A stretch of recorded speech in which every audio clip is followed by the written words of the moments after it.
Howdy y'all, welcome back to SC Traditions. For those of y'all that are new here, my name's Carson Umbarger, and well, I do a lot of things in the outdoors, and one of them happens to be my side hustle.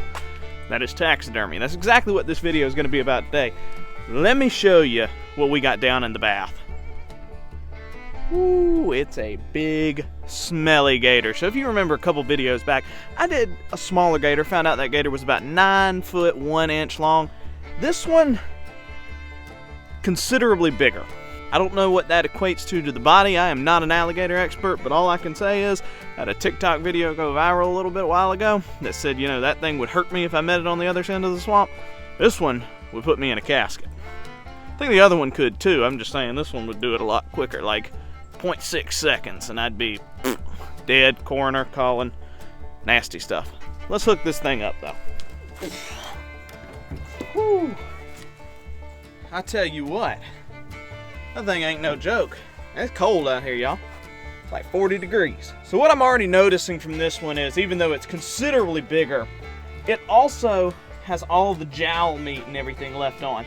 I'm gonna have to trim that out. I'm also gonna have to trim a little bit off the back. I can see where the bullet hole went in. Let's hope that didn't damage the skull. Never gonna know till we get to cutting though. As I've said in previous videos, YouTube's not big on the whole cutting thing, so I'll get back to y'all after I clean this thing up. So we got all the meat cleaned out of this gator. Holy cow, there was a lot left in there. And I think I just discovered he was shedding his skin. Look at that. He is just like flaking skin off. So I don't know, this thing's got a really nasty smell to it. So I got one of two theories here. Number one, it started to rot and the skin is starting to peel off because of skin slippage. Or B, exactly like I said, he was just shedding skin. Now, South Carolina gator season runs, I want to say the whole month of October, if I'm not mistaken. I don't know, I'm not an alligator hunter. I would love to go, just don't have the time or money to do it. Why you think I do this taxidermy thing? But I don't know when gators typically shed their skin. I don't know if it's time of month. I don't know if it's like a, yearly process. I really don't know. I'm not a gator biologist. I'm not a biologist of any kind. I'm a history major. Let's give him a bath. It's been about an hour later. We got some piping hot gator soup. I think it's time that we start pressure washing this bad boy.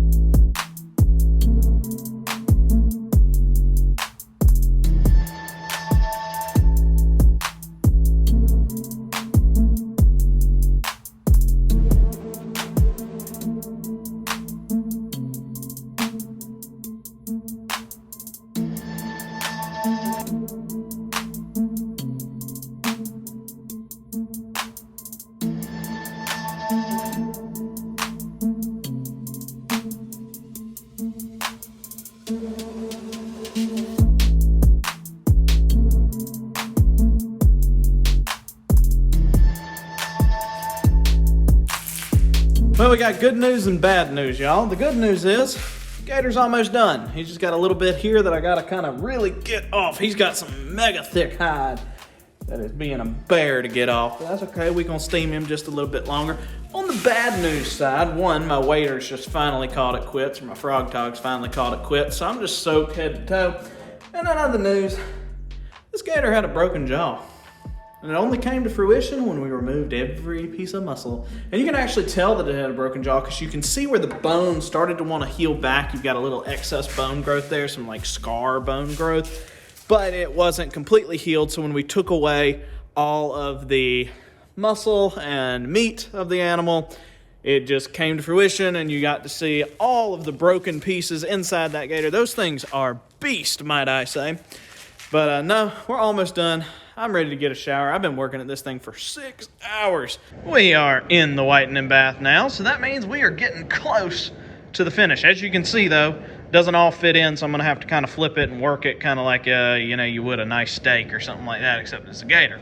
All right, y'all, it is Tuesday. It's about 48 hours since we last messed with this alligator, and here we go. Holy cow, this thing looks pretty dang good. Now, I will say, The top jaw is not completely dry yet. You've still got a little bit of moisture contained in this nose region. These bones are thick. That means that any moisture up in there takes a while to dry. All I'm doing is sitting up here in the studio, which is a dry environment. I'm running the fans. I'm not running them right now because I'm filming, but I'm just letting air circulate over them, and it will dry eventually. It just takes time. That's the biggest thing with any form of taxidermy, whether skin on or skin off taxidermy. You can't rush it or it ain't going to come out right. But that's our top jaw. We're going to hang it up. It's going to be good to go in probably about 2 more days. So by about Thursday, this top jaw will be ready to go where we can mop and glow it and seal it up so it won't have any kind of smell, because a lot of these things, I mean, it is a wild animal. No matter what you do to it, it's going to have a little bit of a smell, but that mop and glow is just going to seal it, and it's going to make it where it doesn't smell, and it actually has a pleasant smell for a good long while, because if you ever smell mop and glow, pretty good. Okay, so we'll get back to that top jaw in just a couple of days, or in y'all's case, a couple of minutes, because that's the magic of movie editing. Till then, though, we gotta repair this bottom jaw. So we've kind of got like an outside shield plate that broke off. We've got the actual part of the mandible that's hanging off, which is still a little bit cracked. We'll touch it up with some super glue to make it look right. And then we've got the overwhelming big chunk of the jaw. Now, if you remember that last Gator that I did, if you hadn't watched it, go watch that video. That was my first experience, and it's more of a how-to type video. This one's kind of a vlog style where I'm just telling you what I'm doing with my taxidermy. But if you remember, it split down the middle here, down near this suture line. And that's pretty standard of animals. You know, deer don't typically do it, but a lot of predators and other animals of that kind are going to split down the middle of that jaw. Doesn't take anything but some super glue. I've never had a jaw fall apart on me. And what I think this gator really and truly was, if you remember from a couple minutes ago in the film, I think he had a broken jaw to begin with, or a weak jaw, fractured jaw. Something was wrong with that jaw that just made it fall apart when that skin came off. You know, bones are delicate. You wouldn't think they are. I mean, you've seen how thick that top skull is. But bones, reality, are pretty delicate and susceptible when you're pressure washing them and stuff like that to have problems arise. But this one just fell apart way too easy. It was like as soon as that skin was removed, just crumbled. Not a big deal though. Bones, amazingly, fit like puzzle pieces. If they come apart somewhere, they got to go back together somewhere. So that's what we're going to do right now, is get this thing back in one piece. So first things first, I'm going to try and get this big chunk of the jaw back together. And what I'm going to look at is, it appears this kind of slots into this, and that's got to go inside of that, and that's going to rest on top of that, like that. Look at that. There we go. Think about like that. Okay. Now, taxidermy is this weird kind of mix of like woodworking crossed with fine art and biology. You're throwing that in there too. So I put the animal back together through biology. I made it all nice and pretty and white through fine art. And I'm about to put it back together with a wood clamp to touch on our woodworking aspect. So what I'm going to do is, I've got a little bit of fast drying super glue. Got to be real careful with this stuff. It will dry on your skin. So I'm just going to take it and run it along here. Clamp her down. That's just going to hold her right there. Alright, now we got the jaw back together. All we can do now is wait for that top jaw to stop drying, wait for that super glue to harden up, and in about 2 days we'll be able to, like I said, throw that mop and glow on there, and that gator will be ready to go out the door to another happy customer, and we'll move into our next project, which is probably going to be a doe, or we've got a buck in velvet that was killed in early season South Carolina, but it's going to be really cool, so y'all better subscribe. Meanwhile, I got to go work on homework and do everything else that a senior in college has to do. Alrighty, y'all. It is Saturday. I've lost track of how many days this has taken. This gator has been a bear of a gator, but that's okay. It's turned out really nice. Look at that sucker. That is awesome. It's time, though, to hit it with a little bit of mop and glow. There's the logo.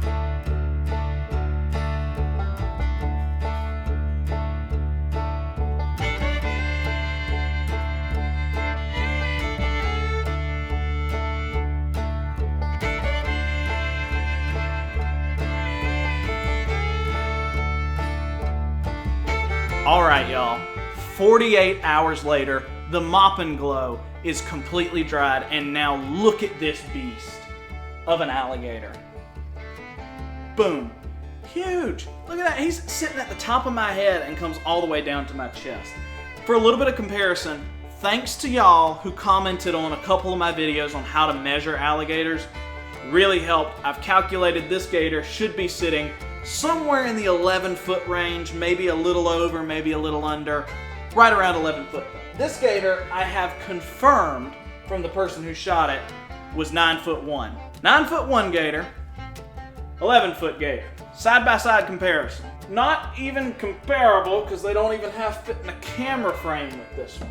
Before we get into the end of the formalities though, and looking at the uniqueness of every one of these animals that I get to look at, because that really and truly is one of my favorite things. Every one of these animals is just a little bit different, makes them unique. You know, you might look at them sitting in a pond and you're like, well, that one's the same as that one because they're the same amount in foot, so you know, not really any differences. Each one's unique, and you really only get to see it when you work hands on them like this. And a lot of it is subdermal, under the skin, on the bone. That's where the uniqueness in these things really comes through. Before we get into that, I want to offer a big thank you to everybody who has entrusted me, Traditions Taxidermy Studios, with working on their animals. It is a big pleasure of me. Not everybody gets to do, you know, a job that they love, and I'm really freaking lucky to get to do it. We got a lot of cool stuff. Let me plug you one quick thing before we get to this alligator. Squirrel. We're going to do a good old-fashioned skin-on squirrel mount just to show you we do a little bit more than bones here at Traditions. Back to the gator though. Let's look at everything that makes him unique. So first and foremost, he's got a couple of chipped teeth. So you can see it a little bit there. I'm going to get in some B-roll shots. No telling what he has chipped teeth from. I mean, it could have been in a battle with another alligator. It could have been something he, you know, bit down on a rock or bit down wrong on a bone and chipped a tooth. You know, we really don't know. Each one of these animals has a unique backstory that we're just not gonna know. I don't know where he was born. I don't know if he started in South Carolina. Probably, because I got a gut feeling he was killed along the coast. And unless he migrated down from North Carolina, I really don't know how far alligators migrate, but, you know, we just don't know. I don't know if he was born in a pond. I don't know if he was born in a lake. He could have been born on a river. They travel up and down the Savannah River on South Carolina. I got no context to where this alligator's been. All I know is where he's at now and how beautiful of a creature he really is. Also, look at the size of those teeth. Good Lord, it's the size of my thumb. That's scary if I've ever seen it. And finally, the head pattern. I don't know if this is true on alligators, but he's different than the small one. I would venture to bet this is like a fingerprint.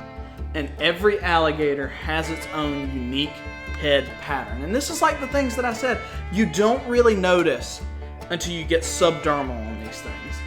Just crazy cool creatures. Let's go to the bottom jaw. Reflecting off of the chipped teeth, this animal is a straight beast.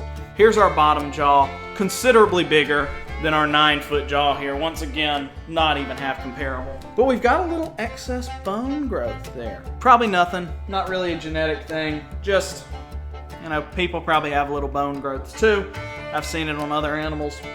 Just a thing, makes this alligator stand out from the rest. Dumb little things that me, as a taxidermist, am gonna notice. But y'all, I could not be happier to get the opportunity to work with these sorts of things. Stay tuned, like, share, and subscribe. We've got a lot of really awesome videos coming. More skulls, traditional taxidermy, as well as just some hunting and fishing. You know, maybe if that stuff isn't your thing, we hunt, we trap, we fish, we do all that sorts of fun outdoor stuff. And yeah, some of it I do for practice with taxidermy, but then also I just really love eating wild game and experiencing the outdoors to their fullest extent. I'm lucky enough to live on this earth. I'm lucky enough to live in the greatest state in the Union. Gotta have fun while you're here. Thanks for watching Traditions though, y'all, and I will see you on the next one. Like, share, and subscribe. Hit that bell for me. Doing the normal kind of YouTube props, but y'all the best.